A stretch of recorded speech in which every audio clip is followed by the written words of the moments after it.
Yes. We'll start here at the heart with the aorta. We have our ascending aorta and then the aortic arch.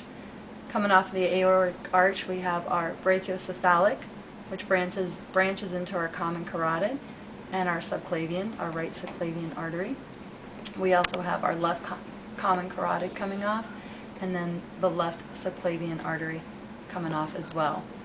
The aorta will then become descending aorta to become the thoracic aorta, down into the abdominal aorta.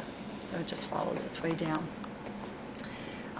If we pick up over here just real quick, we see our subclavian artery will branch into the axillary artery in this region, becomes the brachial artery in this region, and as we continue down, we'll see a further branch down here into what's called the radial artery that runs along the radius. So those are the major branches that we'd be concerned about: the subclavian, the axillary, the brachial, and the radial arteries.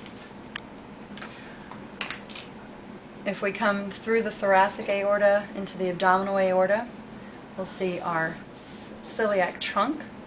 The celiac trunk has the hepatic artery that branches off of it, running over here into our kidney, or to our liver. And then we have the gastric artery that branches off and then branches into the splenic artery as well, leading over here into our spleen. As we go further down, we actually have the renal arteries that are hidden by the renal veins on both sides here running to our kidneys. We also have a small suprarenal artery that runs to the adrenal glands. This artery here that comes out on top single is our superior mesenteric artery. As we travel a little further down, we have our gonadal arteries, either the testicular or ovarian arteries.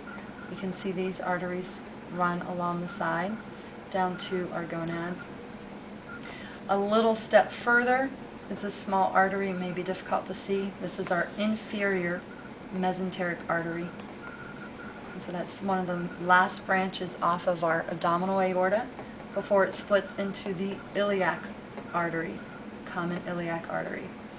The common iliac artery will then branch into the external iliac and the internal iliac, which runs down this way.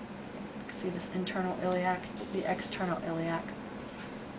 The external iliac then becomes the femoral artery. Here we have our femoral artery. This is actually the deep femoral artery, but knowing this as the femoral artery is what we're looking for. As we continue down the thigh, we'll get to the back of the knee, and we now have what's called the popliteal artery, which is the back side of the knee, the popliteal region. So we have the popliteal artery, and then we have our tibial artery and our fibular artery running down the side of our leg. As the blood drains into our veins, one of the major veins of our legs is this long greater saphenous vein that runs the whole length of our leg and thigh. This is the greater saphenous vein. You can see our femoral vein here. They both empty into the iliac vein, which then eventually empties into our inferior vena cava. We have the gonadal veins, we have renal veins, and the hepatic vein also all drain into the inferior vena cava. If you see these purple vessels here, these are actually part of the hepatic system, and this would be our hepatic portal vein, also leading into the liver alongside that hepatic artery. The two of them will filter through the liver, and it's the hepatic vein that will leave the liver and empty into the inferior vena cava. The superior vena cava drains the blood above the diaphragm, so we have our subclavian vein, our jugular vein, emptying into our thoracic vein here, or our inferior vena cava, superior vena cava here. We see these all emptying down into that as it enters into the heart.